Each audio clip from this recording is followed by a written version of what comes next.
Someone who has worked there and worked with members of both parties is our friend, political analyst Dick Morris.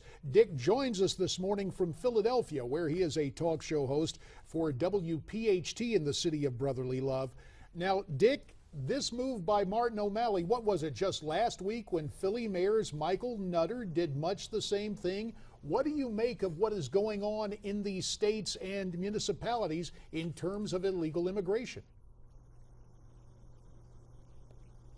We're really redefining the notion of an illegal immigrant so that unless you commit a crime while you're here, you're really not subject to deportation.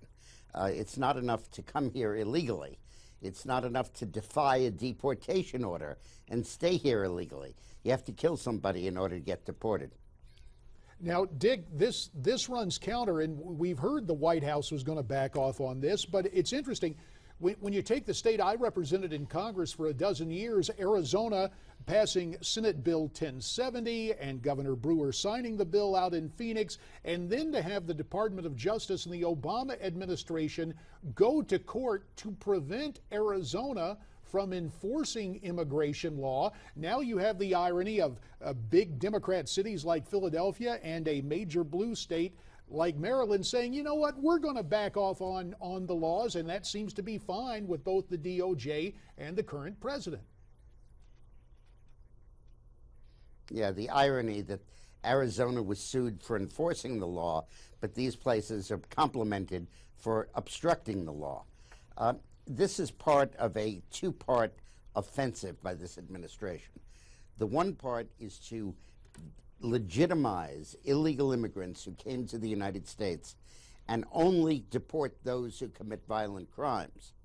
And the second part of it is to release from prison those who are convicted and incarcerated for nonviolent offenses, which basically means drug dealing and large-scale drug possession. And you're going to see wholesale clemencies from the Obama White House to release people who are currently in prison on nonviolent offenses, and then, by the way, to try to get them to sign up and vote. I question the whole idea of a nonviolent offense. To me, selling heroin to a 16-year-old is a violent offense. I would call it attempted murder. And but Obama is now basically saying the only people in jail should be violent felons, and the only people who are deported should be people who commit crimes of violence while they're here. It's okay if you are here illegally and you sell drugs. It's fine, no problem. We're not going to deport you. Just don't kill anybody. Dick, something else going on that merits our attention, again from the state of Maryland, and this time the state to its south, reports today that there are at least 40,000 or more than 40,000 people registered in both those states. What do you make of this opportunity for more voter fraud? Well, is it registered or is it actually voted? I think it might be actually voted. There's a compact of 27 states in the country that exchange information with each other as to who voted. And North Carolina recently found 35,000 North Carolinians not just were registered in two places, but cast votes in two places. They have the same first name, same last name, and same date of birth. What's needed here is a coordinated prosecution of those people.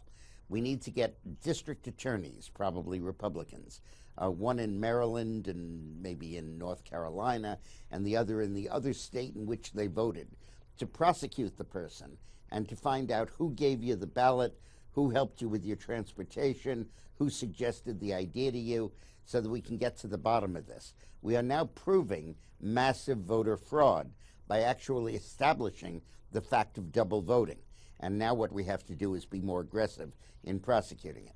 Well, Dick, I want to take a step back and talk about immigration again and what Martin O'Malley is doing. We know there's this big meeting coming up in Chicago very soon with the Democratic power structure next week. We see O'Malley taking these steps here. Is this really the true colors, what we can expect from the Democrats looking ahead to 2016, this real push towards the left to maybe challenge Hillary?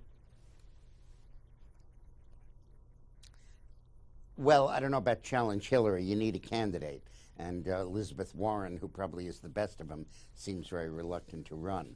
I'm not sure O'Malley would be a serious contender. But what you can see is the push to the left. This is a wholesale effort, while Obama still has the Senate and still is president, to redefine illegal immigration.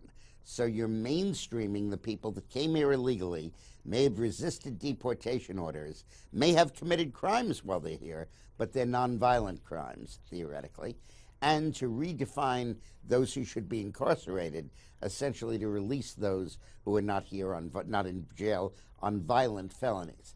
And there's data that just came out 2 days ago where they looked at everybody who was released from prison in 2005.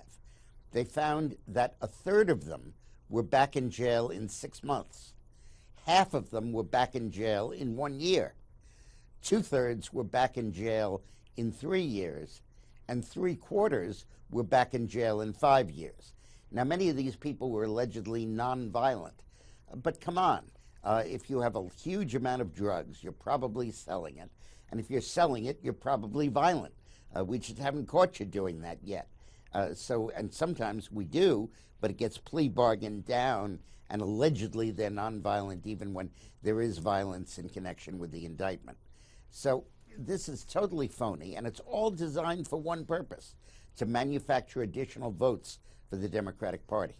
And while the Democrat Party and the current president and the Department of Justice seems to be working overtime in that regard, Dick, there is the curious posture of this administration internationally, especially when it comes to what is proudly thought of as an American invention, the internet. Now, you're saying we need to keep our eyes on a conference going on right now in Sao Paulo, Brazil. Give us your take on what may be happening at that international conference. There's a dramatic moment in the life of the internet where the UN is trying to take over control through something called the International Telecommunications Union, a UN body, headed by a stooge of Putin's, a guy who was educated in the Soviet Union, who comes from Mali, and the vice president is from China. And they are trying to take control of the internet.